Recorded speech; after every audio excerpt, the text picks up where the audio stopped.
The story of Good Friday is a difficult one that centers around Jesus' death.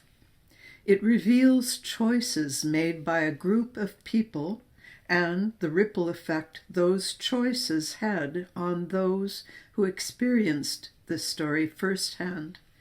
Yet the elements in the story are not limited to this time in history.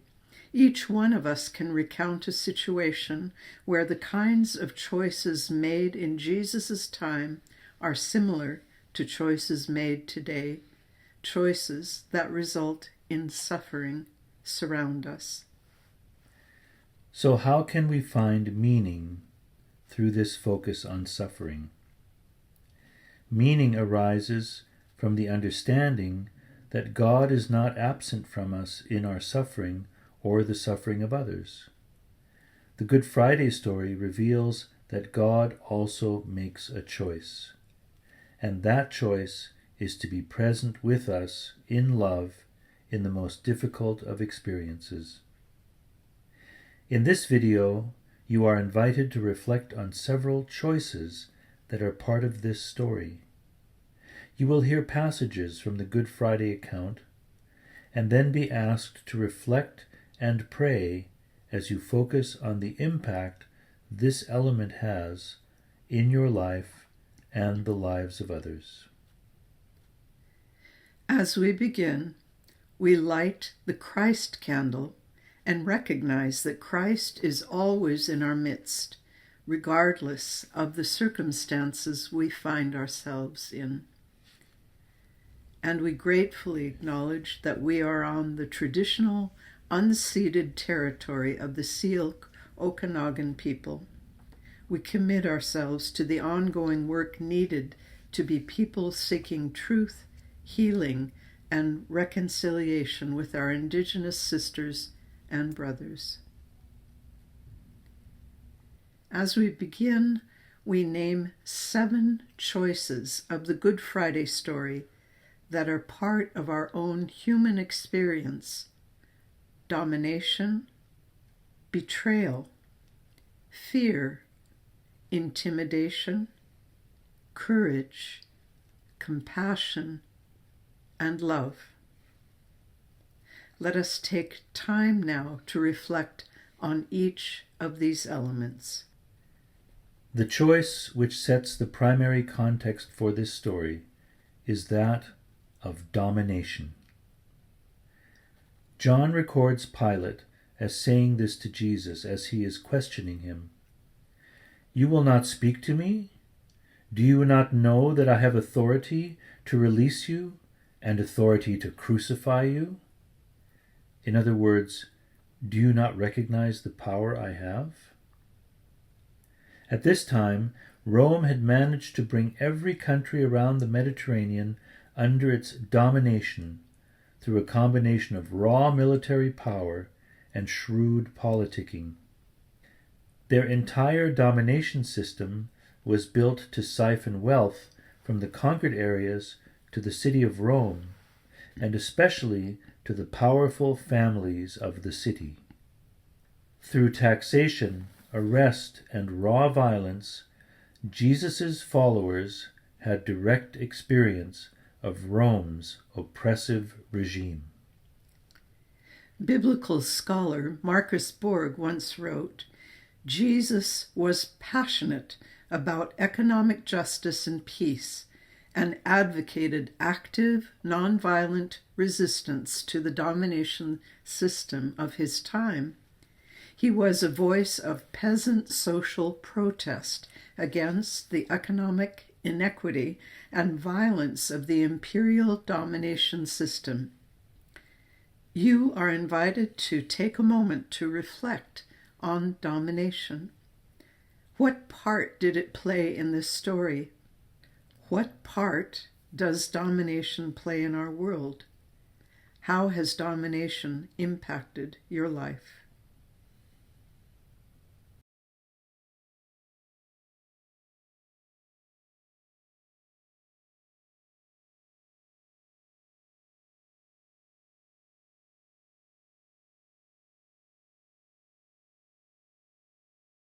The choice made by Judas in this story is betrayal. As we hear from John's Gospel, it says, Jesus went out with his disciples across the Kidron Valley to a place where there was a garden, which he and his disciples entered. Now Judas, who betrayed him, also knew the place, because Jesus often met there with his disciples. So Judas brought a detachment of soldiers together with police from the chief priests and the Pharisees, and they came there with lanterns and torches and weapons. Martin Luther once wrote, "Each betrayal begins with trust, and we know this to be true." Research shows that betrayal can overwhelm our coping capacities and define the relationship or relationships involved as a source of danger rather than a safe haven. Losing that sense of trust and safety is a painful experience. You are invited to take a moment to reflect on betrayal. What part did it play in this story? What part does betrayal play in our world? How has betrayal impacted your life?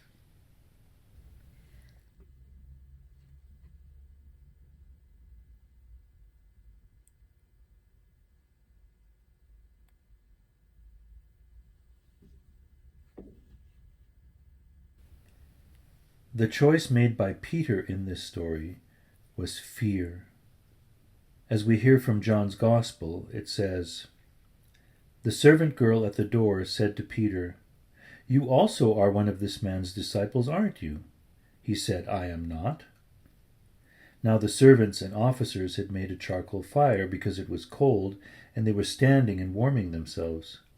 Peter also was with them, standing and warming himself. And they said to him, 'You also are one of his disciples, are you not?' He denied it and said, 'I am not.' One of the servants of the high priest said, 'Did I not see you in the garden with him?' Peter again denied it, and at once a rooster crowed."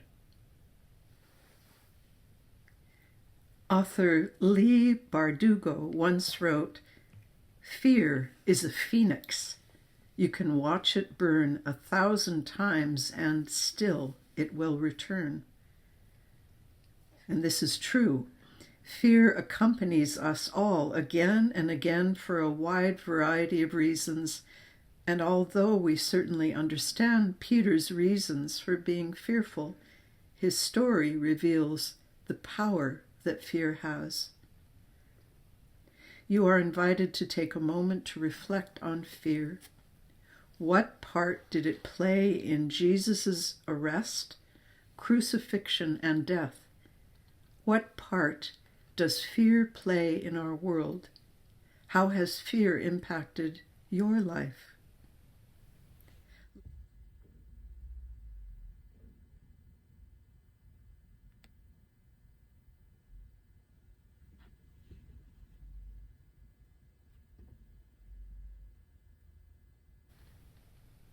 The choice made by the Romans in this story was intimidation. We hear from John's Gospel, "Then Pilate took Jesus and had him flogged. And the soldiers wove a crown of thorns and put it on his head. And they dressed him in a purple robe. They kept coming up to him saying, 'Hail, King of the Jews!' and striking him on the face. So they took Jesus, and carrying the cross by himself, he went out to what is called the place of the skull, which in Hebrew is called Golgotha. There they crucified him, and with him 2 others, one on either side, and Jesus between them. Pilate also wrote an inscription and put it on the cross. It read, 'Jesus of Nazareth, the King of the Jews.' Many of the Jews read this inscription, for the place where Jesus was crucified was near the city, and it was written in Aramaic, in Latin, and in Greek. Under the Romans, crucifixion was reserved for the lower classes, especially slaves accused of robbery or rebellion. it was a graphic reminder for everyone to stay in line.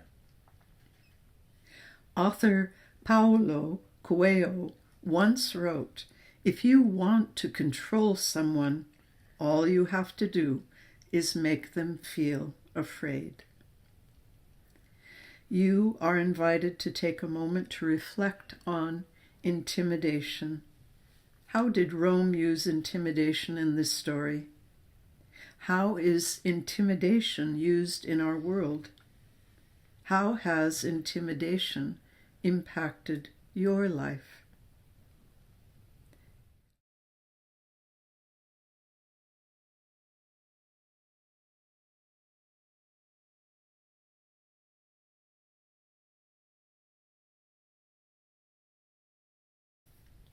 The choice made by the women in this story was courage.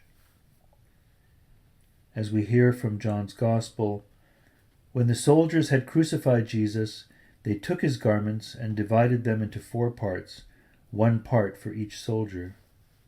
And standing by the cross of Jesus were his mother, and his mother's sister, Mary, the wife of Clopas, and Mary Magdalene. It took courage to remain at the cross with the soldiers present, for those women to witness the cruelty inflicted on someone they loved, and to know that there was nothing that they could do to stop it. Brené Brown describes these women's actions when she says, "Daring greatly means the courage to be vulnerable. It means to show up and be seen." You are invited to take a moment to reflect on courage. How were the women courageous in this story?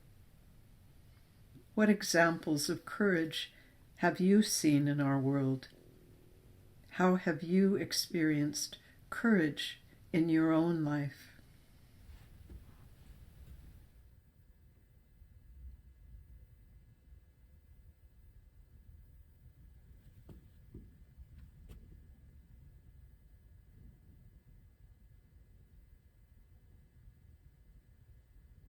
The choice made by Joseph and Nicodemus in this story was compassion.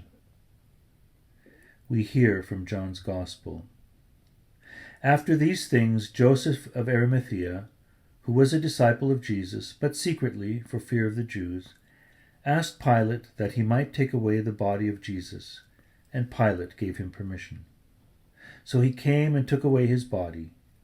Nicodemus also, who earlier had come to Jesus by night, came, bringing a mixture of myrrh and aloes.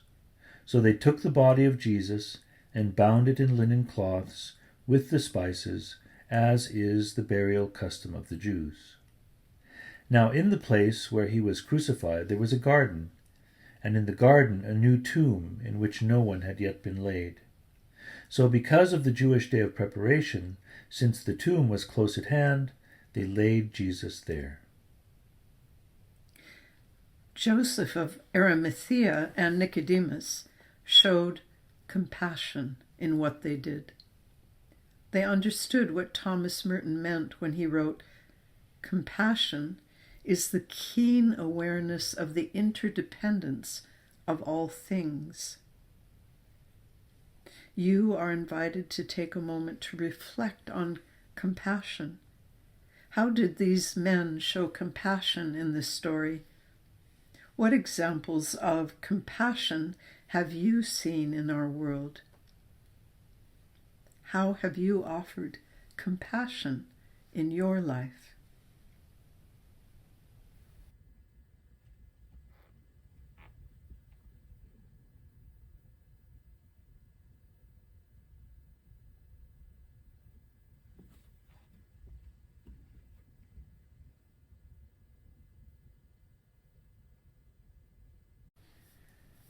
The choice made by Jesus in this story was love. We hear again from John's Gospel. Then Jesus said, "Abba, forgive them, for they do not know what they are doing." It was now about noon, and darkness came over the whole land until 3 p.m, while the sun's light failed. Then Jesus, crying out with a loud voice, said, Abba, into your hands I commend my spirit. Having said this, he breathed his last. The kind of love that Jesus embodied and taught is not a flimsy form of love. It is an intentional, spiritual, fierce love that rejects the idea that only a select few are included in the circle of God's care. As such, associating Jesus' death with personal sins is problematic. As biblical scholar Marcus Borg observes, it wasn't individual sins that caused Jesus' death. He wasn't killed because of the impure thoughts of adolescence, or our everyday deceptions, or our selfishness. The point is not that these don't matter. The point, rather, is that these were not what caused Jesus' death. Rather, Jesus was killed because of what might be called social sin, namely, the domination system of his day. The common individualistic understanding of sin typically domesticates the political passion of the Bible and Jesus. Expanding on this idea of the political passion of Jesus, Borg also writes, Jesus was killed. This is one of those facts that everybody knows, but whose significance is often overlooked. He didn't simply die. He was executed. We as Christians participate in the only major religious tradition whose founder was executed by established authority. And if we ask the historical question, why was he killed? The historical answer is because he was a social prophet and movement initiator, a passionate advocate of God's justice, and a radical critic of the domination system who had attracted a following. If Jesus had been only a mystic, healer, and wisdom teacher, he almost certainly would not have been executed. Rather, he was killed because of his politics, because of his passion for God's justice and love. There are many choices made in the story, but ultimately the most important choice is that of love. You are invited to take a moment to reflect on love. What part did it play in the story? What part does love play in our world? How has love impacted your life?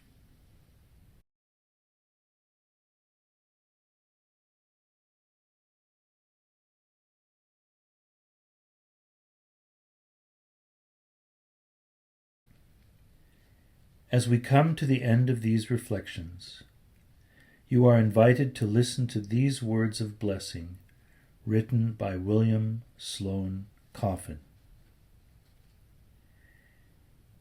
May the Holy One give us grace never to sell ourselves short, grace to risk something big for something good, and grace to remember that the world is too perilous for anything but truth and too small for anything but love.